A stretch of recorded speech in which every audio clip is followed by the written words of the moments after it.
Not about how many yeses you get. Emails are not meant to be seen. And they would pay me ₹1,00,000 by going through a sales page and never talk to me after that.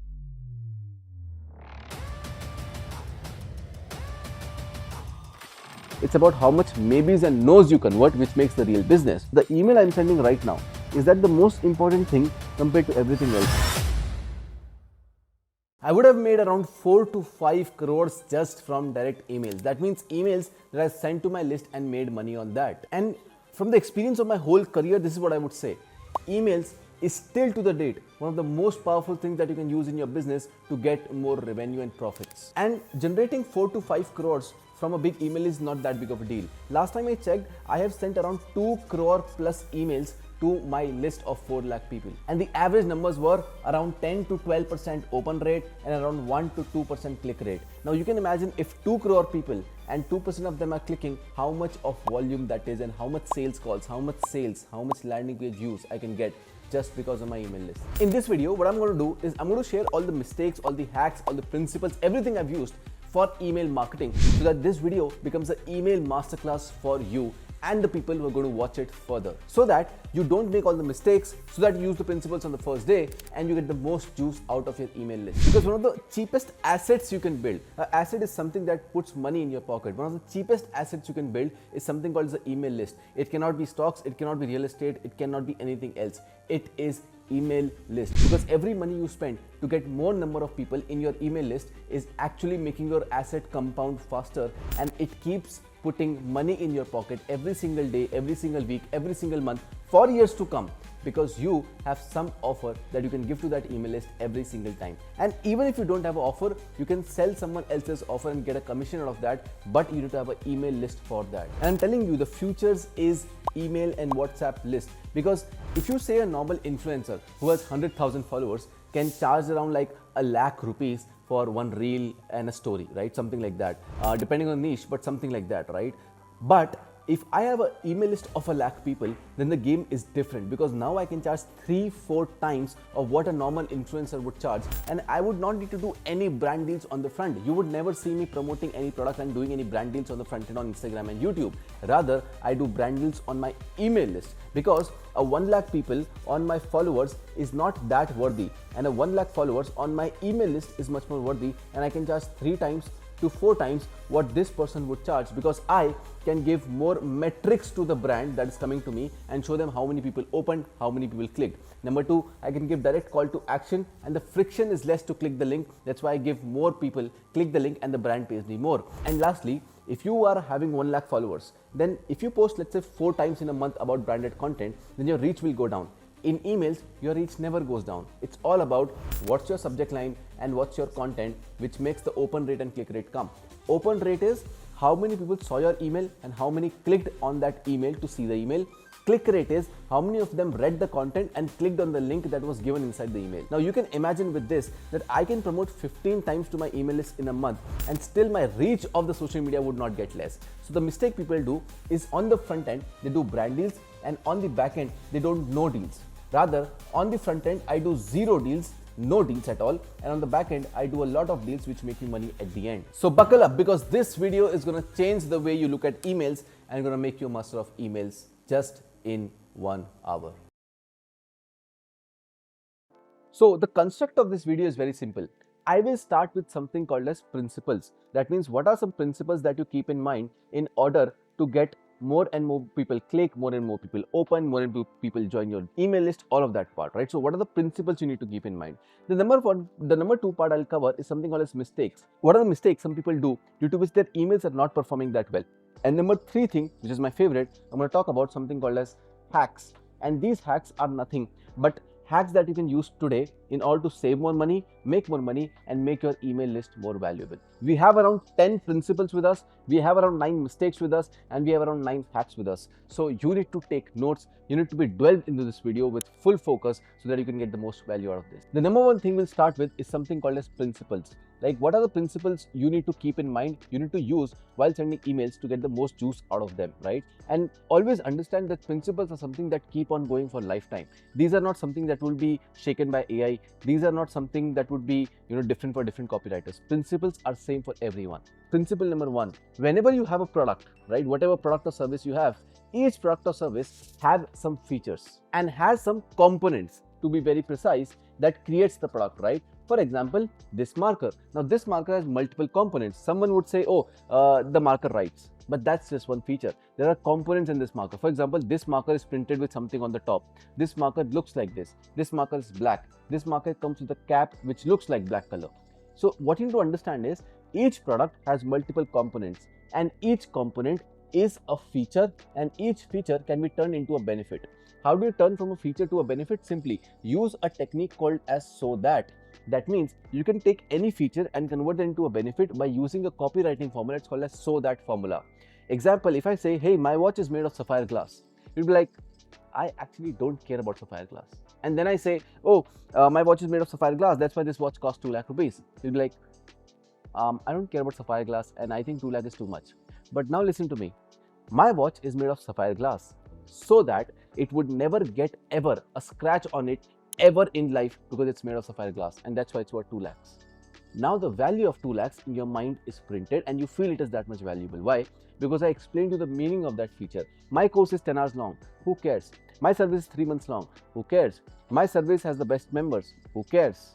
Nobody. I give a guarantee with my service. Nobody cares about all of that stuff, because that is all features. Customers don't understand features. They understand benefits. That means if you have introduced this feature, what benefit it gives to me, and you need to talk about more in benefit language. That means what you need to do is you take a product or service, whatever you have right now, find all the components in that, and the components can be very detailed. Like example, if I'm selling you i6, I'll simply say one of the components is that we have the whole course recorded in PPT format.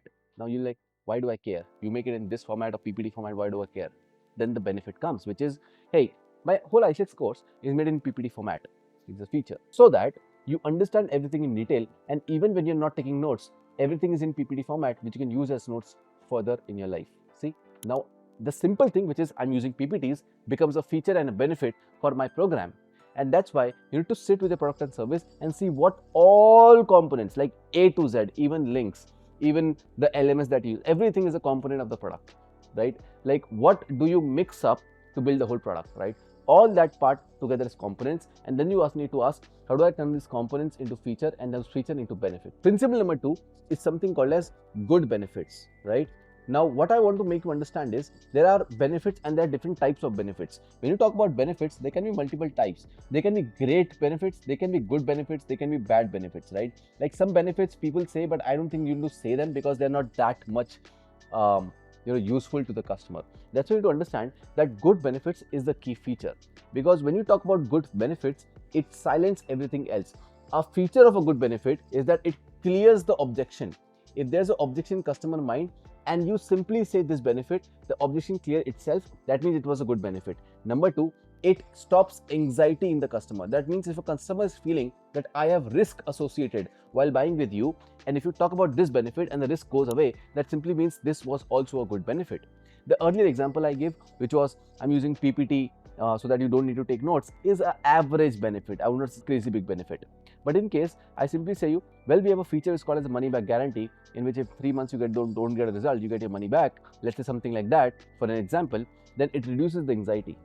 It clears the objection. That means that is a great benefit, and that should come on top, and all the other benefits should come below that. So you need to understand that once you've made your benefit list, the whole list of benefits, you need to mark them with a tick mark, which is a great benefit, a okay benefit, and a bad benefit. All the bad benefits you put at the last. Before that you put the average ones, and on top you put the great ones. And that's why you'll have a list of benefits in a sequential order. And when you're sending emails, you need to make sure that all the top benefits only are said in the email, because you don't have a lot of space to communicate everything on emails. Point number 3, using the word something called as favor. Now this word is a great thing to use in emails because you need to influence someone to take a decision with you. And favor is one of the most persuasive language you can use. If your email starts with, I want a favor from you. If you could do this favor for me, it would mean a lot to me. This kind of language is really persuasive because you can make people do a lot of things, and that can create enormous amount of differences in your sales. One of the emails I used to send for myself was, I need a favor from you. And the favor was basically to get more reviews, right? And just with that thing, we have collected 3,800 testimonials, right? Combination of 2-3 more things, but this has helped us a lot, in which we were asking for a favor and the favor was testimonials, and the email went something like this, which is, hey, I would need a favor from you. I have helped you a lot in your journey, whatever, and I need other people also to see the message. For that, I need to trust me. To trust me, I need testimonials. So please send me testimonials. That's a favor on your side, whatever. And this kind of email used to work really well and used to get us a lot of testimonials on email itself, because people used to click on the reply button and write out the testimonial and send it to us. And those email screenshots we can use anywhere that we want as testimonials. Point number 4, it's called as in-dominant effect, right? And this is a effect that you can use a lot in your emails, right? So what does this effect say? This effect says only one thing, which is the things that are in our dominance. We try to work on those things more than things that are not in our dominance. Example, there's a pen and let's say I throw this cap away, right? If you simply say me that, Himanshu, what would you rather work on? Would you like to pick up the pen that is put on your table or the cap that is away from your table? Chances are I'll pick this pen much more faster on an average. The reason I would do that is because this is under my dominance, right? So that in-dominant effect works everywhere else. If you ask someone to, give you a testimonial because you sent an email that give me a testimonial out, and you ask them that click on this link, go to Google reviews, sign up over there, then write a testimonial for my company, chances are less. But rather you say, hit reply to this email and just send me the testimonial, that works much more easier. If you simply say them that, you know what, DM to this WhatsApp number, we'll send you a hi, then send us a video testimonial, chances of that working is less. Compared to you putting a Google form in which someone can upload a video is much more easier. You have to understand what is the dominance that your customer has and on what things the dominance is there, due to which it is easier for you to influence the customer to make a particular decision. And by the way, not only customers, you can use this for investors, customers, team members, co-workers, anywhere you want, because this effect just works everywhere else. Principle number 5, loss aversion. That simply means that people are more motivated to act towards losing something than to gaining something. What does that mean? If I simply say you that, hey bro, if you go with me to this X place, we can get a free clean on your car done. That's a gain, right? Chances of you saying yes to that is little bit average. But if I say you, bro, there's someone downstairs trying to steal your car, the curiosity you will stand up with and run down to get your car saved is very high. That means people are motivated towards loss aversion. If there's a loss, a person would be like, hey, I'm motivated to take action towards it. Versus it's a gain, people are okayish. I see a lot of people saying gains. How do you make more money? How do you create more wealth? How do you look more good? Like you're selling gain too much. It's fine you sell gain, but what you have to understand is, if you can communicate in your emails, what will they lose if they don't do this? That works much more better. So instead in a pitch, me saying, how can you make a crore per year extra? I would simply say, by not taking action, you're losing a crore per year. That makes more people motivated than saying, how do you make a crore per year more? Because to make a crore per year more, people are like, oh, I need to test, do some stuff, then understand all of that part. But over here, when you use loss aversion, you're simply saying that, hey, by not applying what I'm saying, you're losing a crore per year, which makes people more motivated. And a lot of companies use that only. Like a lot of companies will say your account will deactivate if you don't do X. That is loss aversion. Those emails works a lot because it's loss aversion. A lot of companies say that if you don't do X, then we'll delete your account or we'll hold it or do something, right? And you are very motivated to work towards them because it works on loss aversion effect. Principle number 6, scarcity. But a lot of people say, oh, Himanshu, I already know scarcity. It's nothing but showing that you have less units, whatever. And whenever I say the word scarcity, a lot of people are like, oh, Himanshu, I already know. You do just say that you have less units. Blah, blah.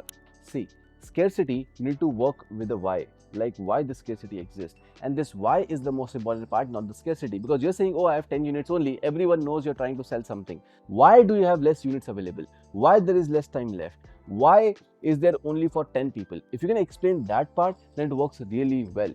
So this is what I used to do. In one of my emails, I used to use this strategy, which is slots opening.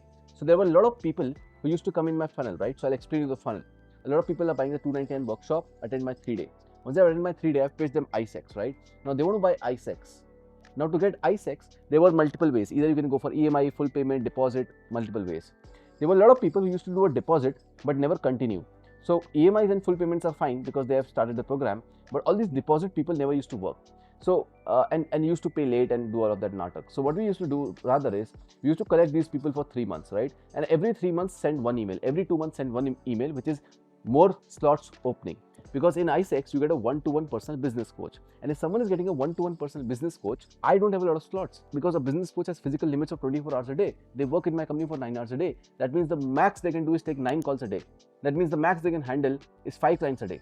So the whole idea is that if I have business coaches, then there is natural scarcity. And I have a why for that scarcity because I can tell these are my business coaches' name. This is where they live. Current clients they are handling is this much, and I can take X number of people only, which is real scarcity, and people feel that real scarcity. And then I used to send an email which is, hey, slots are opening. My business coaches are free. Just 4 clients have graduated. Now we have X slots opening. Just click the link below and book a call. And they used to book a call, and we used to convert from them. You need to understand that all the people who said a no to you on the call, all the people who said a maybe on the call is a very important list. Because it's not about how many yeses you get, it's about how much maybes and no's you convert, which makes the real business. So the question you ask yourself is that, hey, if I just keep on following up with those maybes and no's, I'll get more money. For sure you will get. But you need to do it very subtly. You need to do it subconsciously. You need to do it very, non-pushy way. And to do that, you can use the scarcity principle and play the slots opening game. Point number 7, one of the most important principles, which is CTPS. What's the full form of this? It's called as color, texture, pattern, and shine. And this CTPS rule, you need to use in every email to make your email stand out from other people. See, the problem is when someone is in your list, they're not just in your list, they're in a list of 10 more people. And everybody sending the emails, you need to stand out.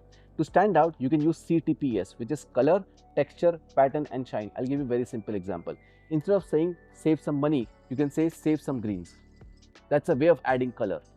You can add color manually in the emails. That means hyperlink something, make it blue, make some text red, make the first line blue, whatever you feel, right? Just add more color, which makes your email stand out. Second is called texture. Texture is how can you add more texture in the text to make it more enticing. Example, punctuation marks, example, symbols, example, emojis. All these parts add more texture to your text, which makes it more readable. So use more and more of those. Underline some part, italic some part, bold some part. Just make the email more readable by using more texture.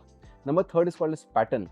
Pattern is how can you create a pattern in your email and then later break it down. So one of the patterns that we use is called as bullets, not bricks, which is a lot of people talk in bricks, which is like 4-line paragraph. We don't talk in that. We talk in bullets. That's much more easier to read. So a bullet is a pattern. Now, if my all emails are going in bullets, it becomes monotonous. But my one email is having a long paragraph, like really long text and no spaces between the lines. It just acts really good is because I have broke my own pattern. So you need to first create out multiple patterns for yourself. You can use bullets, you can use paragraphs, you can use single lines, you can use lines with double space and then a line. You can create your own patterns and then just simply see which pattern is working the best for you, like which is giving you the most click rate, because click rate will tell you are people reading your content or not. And based on that particular idea, based on that particular insight you got based on click rate, you choose for yourself that which pattern I'll continue and which pattern I'll break with time. And the last part is shine. Like how can you add more shine into your emails? And by shine, I mean make it look premium. There are multiple ways you can do it. One of the ways you can do it is change the font, right? What font you use in your emails, you can change that up to make it look more shine. Number 2 you can use images in your emails. Now don't use it too much or else your delivery rate will go down. But you can use images for sure to create some shine. One of the things we used to use in IC was something called as a header. That means in a lot of emails that we used to send earlier, we used to have a header in which our logo was there, our company name was there, our support number was there, and everything was there, and then the email used to start. And that header and footer used to add a lot of shine in the emails and make them look really good. Point number 8 is something called as my favorite open loop. And this is a crazy good technique that you can use. Open loop is basically that whenever you send an email, you need to create an open loop of the next one. Like you watch Netflix, right? You watch episode 1. In the last of the episode 1, something will happen which will make you watch episode 2 for sure. Then episode 2 at the end, something will happen which will make you watch the email 3 for sure. Episode 3 for sure. Similarly, you can do for emails. Each email, you can have a PS part. So subject line everyone reads, the first line everyone reads, and the PS which you write at the last, which is called as postscript, You can also use PPS, which is called as postscript, and you can use that to allure someone to wait for the next email. Example that I can use, and these open loops that you create, by the way, are called as cliffhangers. So the first, let's say email 1, email 2, email 3. Now email 1, you can create an open loop which closes in email 2. Email 2 can create an open loop to email 3, which closes in email 3. And that's why there would be a sequence and everyone is excited to open your emails. One of the things that we used to use, and we have used a lot of times, is open loops in PS, postscripts. And you used to simply say at the end of the email, which is, in this email, I solved your sales problem forever. But if leads is a big issue for you, wait for the next email. Which makes people wait for the next email, because when the next email comes and the subject line is something like want more leads, ? The person feels like watching that video or watching that email is because in the first email they actually get a sense of, oh, this person said I want more leads. Yes, I remember that part. Not everyone would, but some people would. I remember that part. Let me open this email. We'll get more open rates. Now, once that is happening, you simply go for the next one, and keep on doing that deliberately to make people keep on opening your emails further and further and further. Principle number 9, I have less space, that's why I'm writing over here. It's called as even if. What is even if? Well, even if is a strategy that you can use to clear all the objections of people. See, understand this. An email is really short. You can write a long email, but it's still short compared to a sales call or a webinar. So email is short. When you send an email out, it cannot communicate everything to the customer.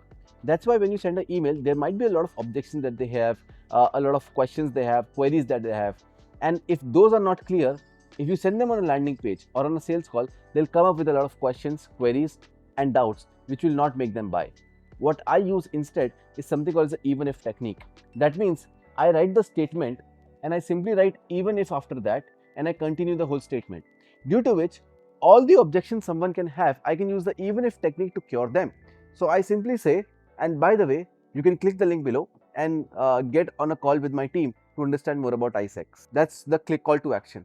Now, after call to action, I can cure their objections by simply saying, and this call would be just half an hour, so you're done early, even if you are busy in your career, you are busy in your life. I would simply say more things like, this call would be really valuable to you, even if you don't buy anything from us, right? It's just curing all the objections someone can have, due to which more people would click. And people who click are quality people who click because their objections are already cured, and then they're going on a landing page or on a call or on a webinar, wherever I'm sending to them.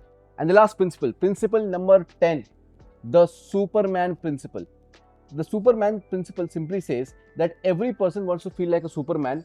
The point is your business making them feel like a Superman? So you need to understand that every person is a human being, right? And every person is a normal person, the average guy, right? And when you remove the Superman, who's the average guy? The average guy is Clark Kent. So there's someone called as Clark Kent. Now this is a very average guy that nobody cares about, right? Just a normal human being. You need to make sure that you describe this Clark Kent or whoever your client is really well. So I know that when I'm talking to coaches, they're also normal human beings and they're also average guys like me. But then I have to describe that average guy. I need to simply say, so you're in a job and you don't feel respected. You know you have skills, but still that praises are not on your way.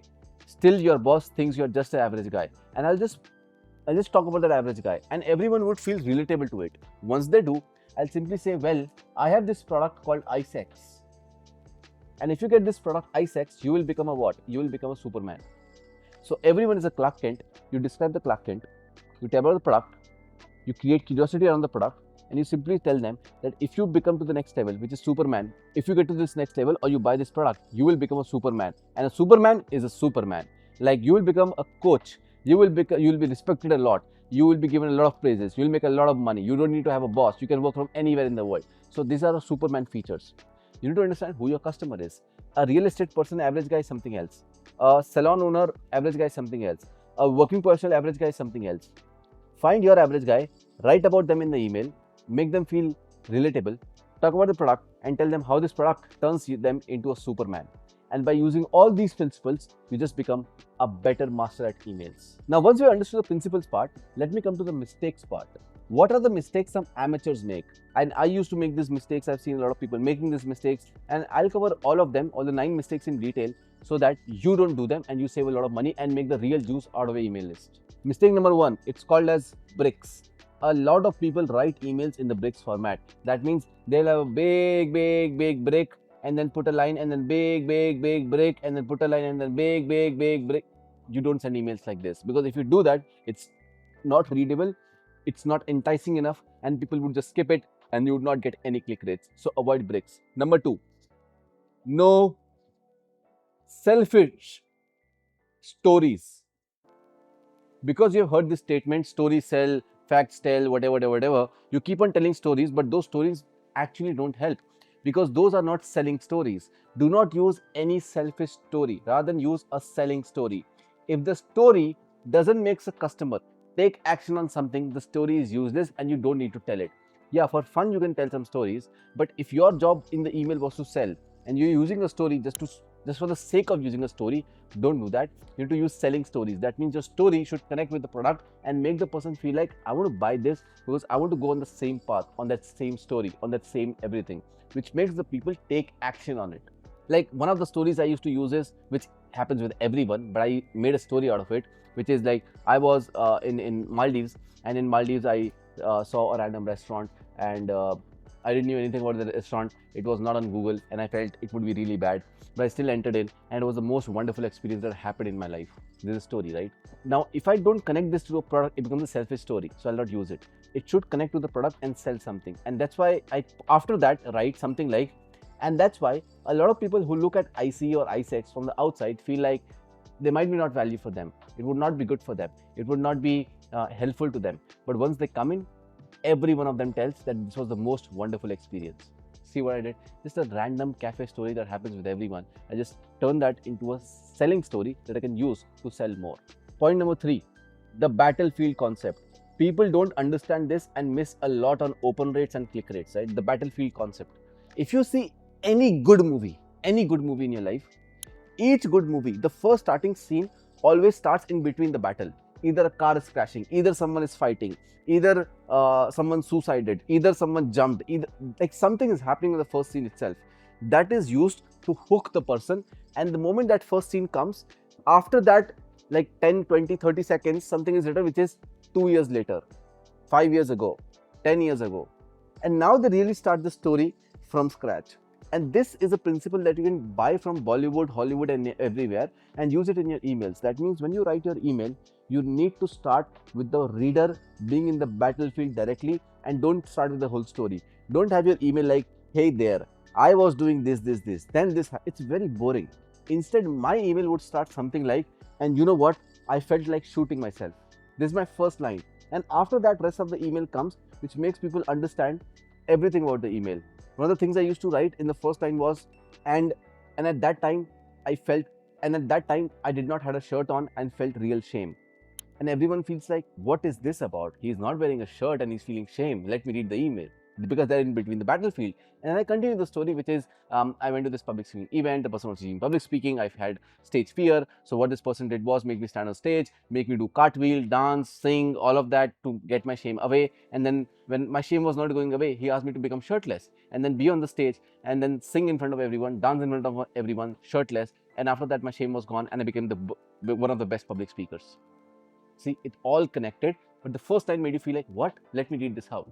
So that's why you have to start with the battlefield and make the person enter in the battlefield the first time itself, and then move forward into the story and then the call to action further. Number 4, don't send the email. And now you would be laughing at me, but let me ask you this. This has helped me make the most money, and I'll tell you why. I used to do a mistake of, oh, every day I need to send one email because one random marketer on the internet had said you need to send one email a day to never die poor, something like that. And I was like, oh, I'll send one email a day. And send email every day, no matter what happens. I used to wake up, the first thing I used to do was send an email and then do everything else. Yes, I made money for the first 15-20 days. But after that, I don't know, but my list stopped responding to me. I was like, why is this happening? Why is not anyone responding to me?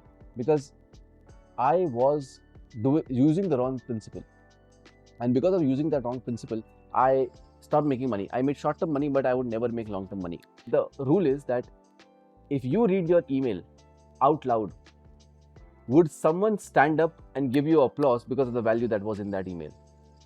If no, then don't send the email. Because if you are sending an email Then someone is taking out time. They might be driving, they might be eating, they might be doing anything in the world. They saw your email, they clicked on it, and now they started reading. After reading, would they get like a aha moment? Would they feel like, wow, this was good? Would they feel like, yay, I rock for you? If they don't get that feeling, then the email was useless. Like, don't send that email. Rather, work on that email more and then send it. So instead of following that rule of send one email a day, know what happens, I came to this rule of send as much emails as possible with as much value as you can. That's the rule now. And that's why I send a lot of emails. Sometimes I would send 3 emails in a day, but all of those emails should have some kind of a value that the person can see. If not in the email itself, then whatever the call to action is, at least in that the value should be there. That means, hey, click here and see this PDF in which the value is there. Something like that, but the whole in itself should have some kind of value, or else I'll not send the email. Like, one of the examples I can give you of adding value is like, if Amazon Audible is sending an email, their email would look like, here are 5 top self-help books that are ranking right now in the world, which is value to someone, because it's like, oh, top 5 books that are ranking in the world, that means everyone is liking them, I might like them, so I'll open the email, right? So you need to understand that every email should be valuable. Even if you're just giving a discount code away, even if you're just telling some random thing away, it should have some kind of value. Point number 5, this is called as most important. What I want you to do is think about your customer avatar in detail. Like, who is your customer, right? And now your customer would not get just emails from you, but emails from everywhere else. The question you need to ask for yourself is my email the most important email that person will receive throughout the day? My customer receives emails from banks, Amazon's, e-commerce and all these sites, then software companies, the softwares they use, then billing companies, invoices from their agencies and all. Like, all these are emails that I think my client gets on a daily basis. The question I would ask myself is, the email I'm sending right now, is that the most important thing compared to everything else? If in my mind the answer is yes, only then I would send the email, or else not. And that's why I'm saying you, if you can build value out in your emails and people are excited about opening your emails will get the open rate and click rates, and you will make a lot of sales. Point number 6, you need to know what you sell. And when I say that, a lot of people laugh at me and be like, obviously, Himanshu, I know what I sell. I sell a product, I sell a service, I sell a cohort, whatever. No. By know what to sell, I mean this. You need to know what you sell. Means, if you are selling a Power BI dashboard to someone, you're not selling a Power BI dashboard, you're selling analysis to them. If I am selling a communication course to someone, I am not selling communication, I am selling get respected in front of your colleagues. I'm selling respect. You need to understand what emotion do you sell to your audience, and what is that ultimate goal you sell to the audience. Because if you have clarity on that, then your all emails would revolve around that, and that's why your emails would stand out and you would have a clear communication inside your emails to make people buy more. Point number 7, design. Fuck it, it's not important. If you feel like, oh, my email should be designed in the best way, and then I need to have a big image, and then it should be in a good format, doesn't matter. One of the, like, my top 10 emails, if you see, that I've sent in my life, and the top 10, if you get out of them, they would be simple, plain, ruthless text, nothing else. And I've seen the shorter the email, the more it has worked for us. Like, the subject line is 3 words, and then the whole email is like 9 words, and just works out the well, right? And I don't feel that design is the most important part in emails, because emails are meant to be read. Emails are not meant to be seen. Yes, in some you can use images, because that puts them aside, that shows the quality of those emails, but you don't need to use in all of them, right? So design is not the most important part, and you just need to write words, copy those words, paste it into emails and send. That works out the best. Point number 8, it's called micro conversions. I'll tell you the problem with you. You want one big conversion so that your life is sorted. I focus on micro conversions. You are like, oh, Himanshu, just give me one email that I can just send to my list, and they would pay me ₹1,00,000 by going through a sales page and never talk to me after that. Like, you want some kind of a hack in life. It doesn't work like that. You need to be a master of micro conversions, which automatically makes you a master of macro conversions. Have I sold like 20,000, 50,000 product without getting on a call directly through emails? Yes. But do I prefer it? No. Because less people would buy. Rather, what I would prefer is micro conversions. How can I lead them through micro conversions to the right place so that I get more conversions at the end net amount, right? So by micro conversions, I mean the first thing someone sees is my name. Like when I send an email to someone, you open your Gmail, the first thing you see is my name and my display picture. Have I worked on that? The second thing that they watch is subject lines. Have I worked on that? The third thing someone watch is the top text of the content. Have you worked on that? The second thing someone watches is PS. Like they skip the email, directly go to PS. Have you worked on that? Then you come to the link. This link you sent. Have you hyperlinked it? Have you made it bold? Have you made it underline? Then from the link, someone will go to another page, let's say a landing page. Have you checked the OBC to LPV of this landing page? Like how fast it loads? Have you worked on the headline of this LP? Like you see how detailed I am in going in each of these stuff to make it work. Now imagine I optimize my name and display picture and I add a GIF in my display picture. I'll tell you later in this video, but I add a GIF in my display picture to make it really well so that I get most open rates. Then I work on subject line a lot. I test 4 variations so I can see what works the best. Then I use top text, then PS, then link, then I fix my OBC to LPV, then I have the best headline. Like, how will I not make money? I would make the most money because I go into details. The whole idea is how can you limit the number of details and then work the most on those details, because everyone just wants hacks and templates. I'm telling you that will not make you rich. Yes, that's helped you started, but the idea is how much of a master you are in that. Like I can just talk on emails for 3 hours, you can see that. And I've not even spread out all my secrets yet. Like this video is also half an hour remaining yet. And you can see I'm just talking on emails, nothing else. And how detailed I am. This is mastery. This is what I'm trying to teach you through this YouTube channel. You cannot have templates, hacks, AI and become the most richest person. You need to become a master of the stuff. Like when I talk about, I know marketing and sales, just on email, I can talk 10 hours. Like you can keep on elongating this video. I know watch time will go less, the video will not pick up, but I can just speak 10 hours on emails and you'll not be bored because I have tricks after hacks, after principles, like I have too much to tell just on emails. But what I need to understand is in your life, if you want to become rich, you need to become master like this. If you cannot explain your topic like this to me for 20 hours straight, I don't think you're even close to becoming master, not even close. You're not even 1% of that. Like the top people I know, they can just talk on their topic for like ever, and it will never get boring. You need to see the same for yourself, like how can you do that? And these details, like just on name, I can make a 20-minute video, which will be really valuable. Just on subject line, I can make a 15-minute video to boil down the top subject lines, tell you how to write a subject, like everything, I can do that. And by the way, let me know in the comments if you want all of that. I would love to make those. Point number 9 is don't be direct. If you want to become successful in life, you need to have accountability. But let me tell you this also, 99% of people hate accountability, right? Obvious reasons. If you're direct in your emails, like if you say something like this, I know you didn't watch the webinar, here's the link. Rather than that, you must say something like, you may have not watched the webinar, here's the link. The reason is whenever you hold people accountable, because people don't like feedback, people are not open-minded, like most people, that's why they're not successful. They don't like accountability. Like if you hold them accountable of, hey, you asked you do this, but you did not do that. They will try to just jump off the conversation, just try to mock you up. Like people don't like accountability and feedback, and I hate those people. To become successful, you need that in life. But as you know, 99% of people are not successful, so that you need to talk to them in that way, right? So if they don't like accountability, don't hold them accountable. Because if you do that, you're becoming a bad person in front of them, if you hold them accountable. So the idea is that in your emails, you should not be very direct. Like you did not watch the webinar, you did not show up on the call, you booked the call but you did not show up. Don't be very direct, right?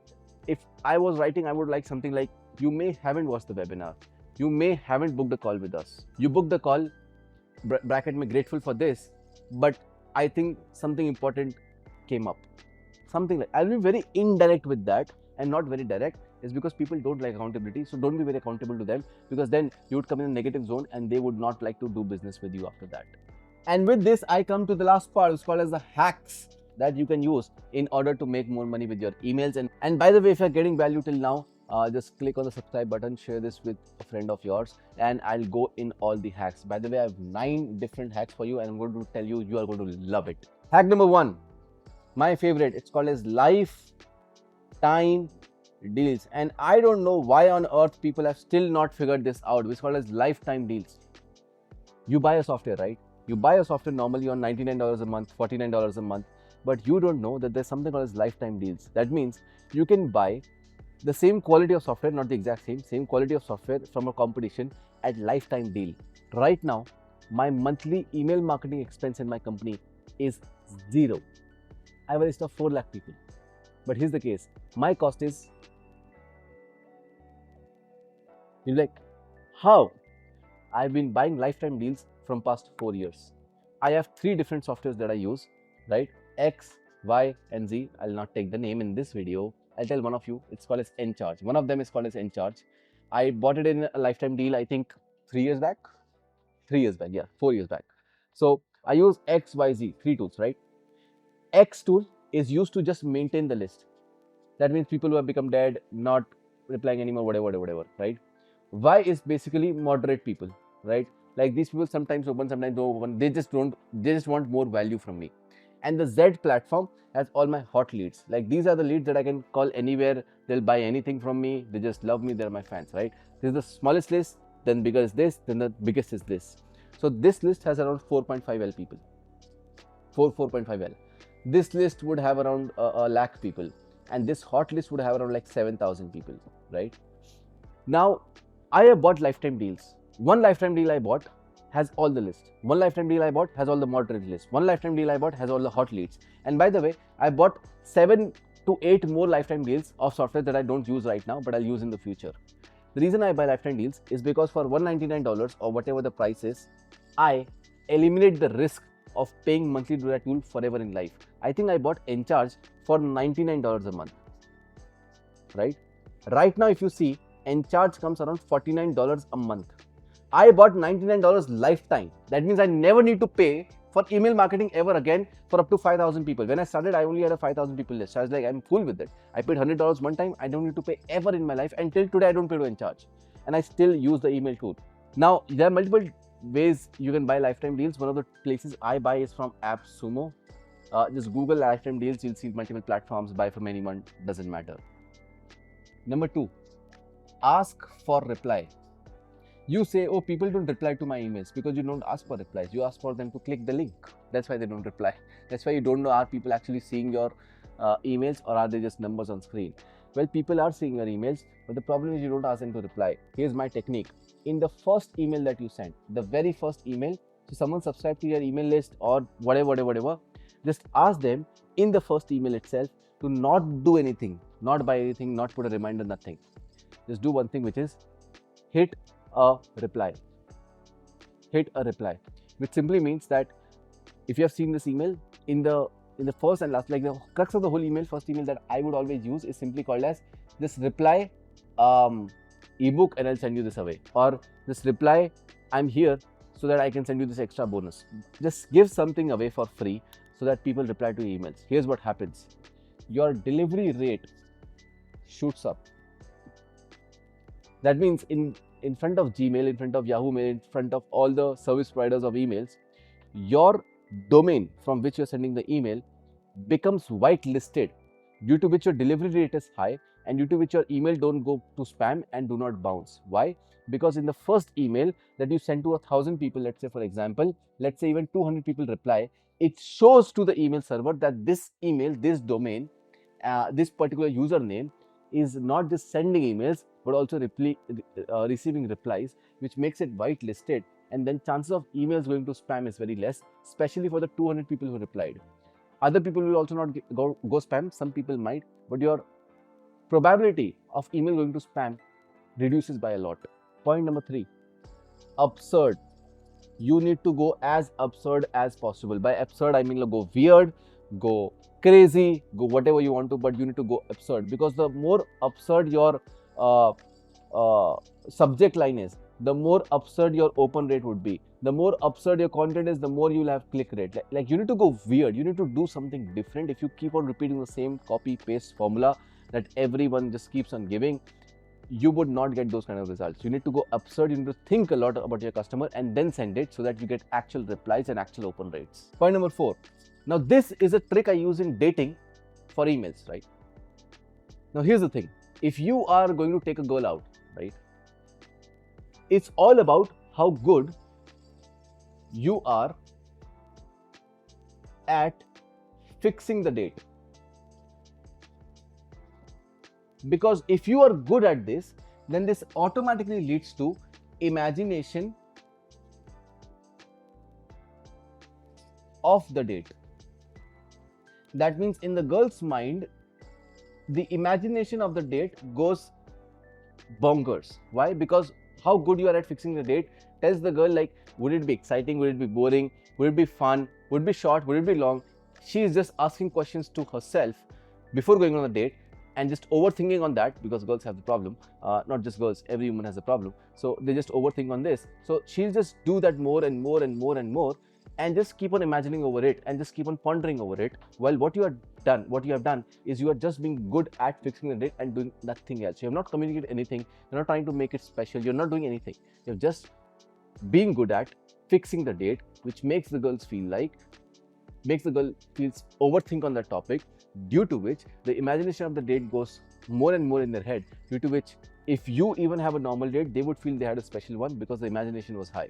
The same is what you use in emails. In emails, fixing the date means fixing the call, fixing the webinar, whatever it is.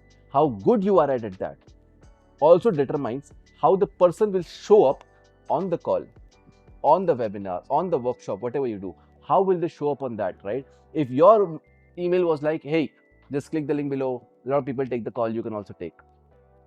The chances of you having good show up on call is less. Let's say even if they show up, they'll show up with the attitude of, हाँ बताओ क्या है, हाँ क्या price है, all of that.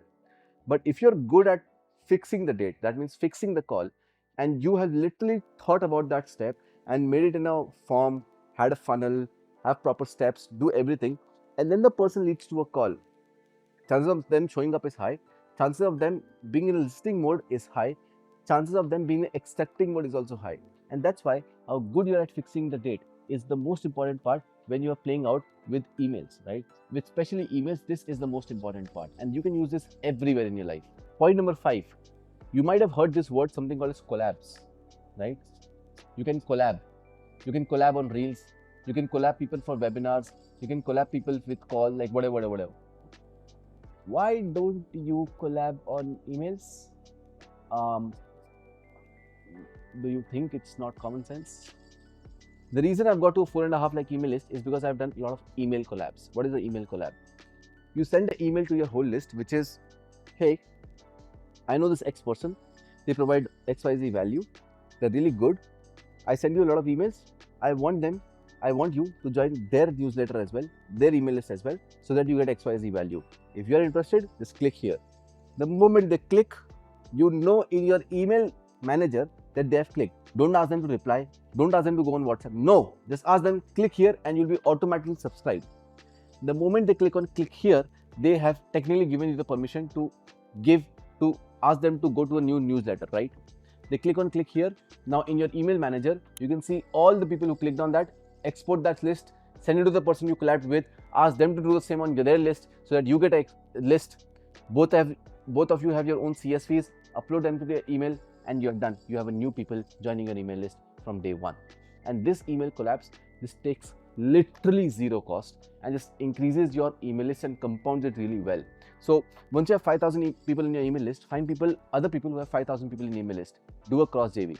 Now you'll have 7,000. He'll also have around 7,000. Find another person who has 7,000. Do another JV. Do another JV. Do another collab. Do another collab. And you would reach to a list of 50,000 people and you'll not even know it. Because you're doing collabs after collabs after collabs after collabs. And if someone is in someone's email list, that means they bought from them or at least signed up for something. Now they're coming to your email list for free. They would have spent, let's say, 50,000 rupees to get 500 emails, 1,000 emails, whatever it is. You have spent zero and you got all of them. Yes, you did a collab to give them as well, but you need to give it first to take it later. Point number 6. Segmentation is the secret of open and click rates. What is segmentation? Well, in your email manager, you can segment people into multiple lists. Here's what we do and here's how we segment people.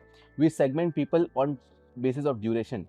That means how much time they have been on my list, right? We segment people on average order value, how much times they have bought. We we segment people on the basis of average cart value. That means how much times they have clicked on the payment link of multiple things, right? So if someone has clicked 7 times across the journey on multiple different payment links on 7 different products, it tells me they're a good buyer. I need to put them separately somewhere. I need to also segment list on freebies. Who are those freebies who never buy something but want to check everything out and want every bonus in the world? They have a separate segmentation in my list. I don't send something to them because they are not worth it. And I just segment my whole email list into multiple ways. You can think more on this. I've also segmented my list on the basis of interest, right? Multiple interests: sales, marketing, funding, business, whatever. I just segmented them so that whenever I have something of sales, I only send to these people and not the whole list, because not the whole list wants to learn about sales or funding or one topic. So I've segmented them on interest.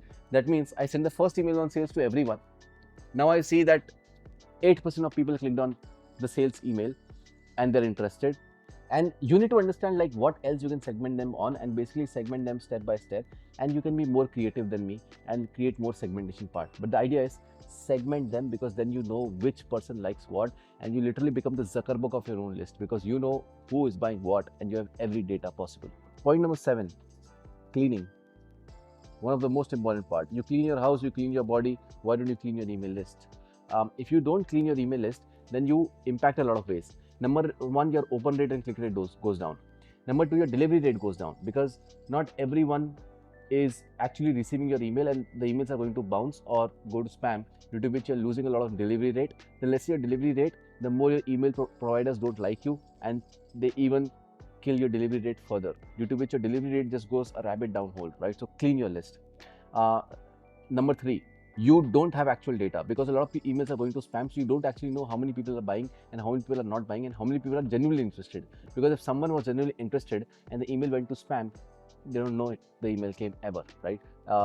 Number 4, it creates irregularities in your brand. That means some people are receiving emails sometime, other times going to spam, and they're not understanding like, is this in a flow, like what's happening? Sometimes email is coming, sometimes not, and that's why it just is really absurd. And that's why you have to clean your email list. The way you clean your email list is by something called this. You send an email which is subject line last email, and the body of the email is very short, like 3 lines, 4 lines, which says something like this: I've been sending you emails from a long time. I want to kick some people out. If you are liking my emails, just click here. And everyone who clicks on that particular here button or whatever it is continues getting emails. Anyone who does not click do not get an email after that. This is called as cleaning of list. That does not mean you kick the people out of your email list. So let's say you send this email to 10,000 people. Out of 10,000, 3,000 people clicked and 7,000 people did not click. You don't throw them out. You send this email again to those 7,000 people. The cleaning email that you have, you send this again to 7,000 people. You'll get some more people into this. Let's say this becomes 4K. Now this 4K people are your hot people. You shift them into a new email provider if you want to, or you can continue with the same, and you just keep on talking with those people, right? And rest of these people, the rest 3K that are left, that are not useful to you, just keep on putting them into something called as a dead database. How to use dead database? It is one of the biggest gold mines you can ever make. I cannot tell you, like, I would have made 3 crores in my life just with dead database. Dead. Like, they don't reply to my emails. I make money with those. But I cannot tell you right now, a separate video. Let me know if you want that. Point number 8, GIF email. That means your email display picture that you have. So right now what I want you to do is open your Gmail. In your Gmail, you will see that you have multiple emails. On left hand side, there's an image section, but none of them has an image also. So what you see is circle with A written, circle with S written, circle with H written, which is just the initial name of the username, initial letter of the username. And anybody can only see that. The second is name. You just write your name, Himanshu Agrawal, and then you see the subject line. When you receive an email from me, and by the way, my email subscribers, you would be loving this. Those who have already subscribed my email list, when you get an email from me, what happens? You get an email in which my display picture is there, but that display picture is changing. So every second there's a new picture. So whenever you're opening your email box, you see my email and you're like, wow, this is a naturally email that is standing out. Number 2, my name changes. I don't use every time Himanshu Agrawal. Sometimes I use HA, Sometimes I use Himanshu, sometimes I use Himanshu Agrawal, sometimes I use the mastermind, sometimes I use the mad scientist. I just choose different names where it just makes people feel like, who is this mad scientist sending me an email? And third, subject line, which I've already taught you, like how can you make it better? So add a GIF, it would just short up your open rates. I have seen easily a 4% more open rate because of adding a GIF on your display picture. It just makes it stand out in the whole Gmail, Yahoo box, whatever you use, which makes it get more open rate, eventually more click rate, eventually more money. And now I have the last thing for you. And this last thing is for people who are watching till the last. And this is nothing but my 10 best ever performing emails. And to get them, I'm going to pop up a QR code for the next 3 seconds.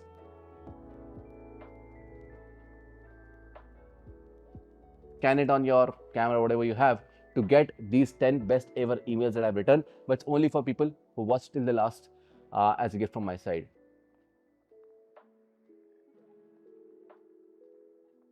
I hope this was valuable. Send this to someone, send this to your email team, send this to your copywriter so that they can take action on this and do it for you as a business owner. Save this video somewhere, share this video with a friend, comment down below which was your favorite part and what else you want me to make video on. And lastly, please subscribe so that I can make more videos like this. I'll see you in the next one.